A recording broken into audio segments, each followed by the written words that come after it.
Patty, hello, it's Benjamin. Just wanted to do a quick recording for you so you could see and hear what this Edison phonograph can do.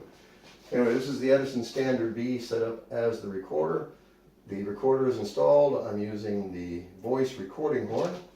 So we start the phonograph, drop the recorder. Now as soon as you drop the recorder, the recording starts.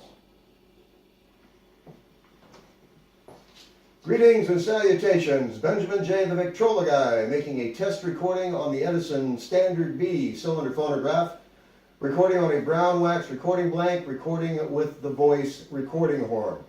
I will take this to the Edison Home B and play it back through the Morning Glory horn. So a quick test of recording on the Edison cylinder phonograph.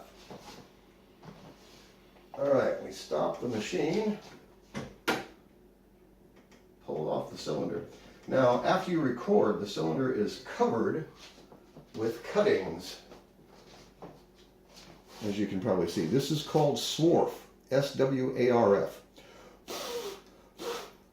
So you blow it off the cylinder, and you actually use a little swarf brush.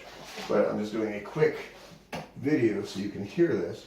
So I'm going to put the cylinder on the Edison Home B and play it back through the Morning Glory horn. So here's the recording we just made.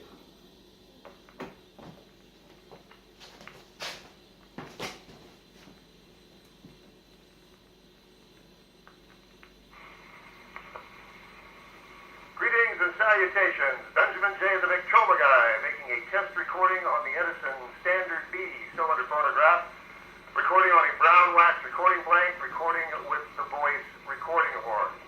I will take this to the Edison Home B and play it back through the Morning Glory horn.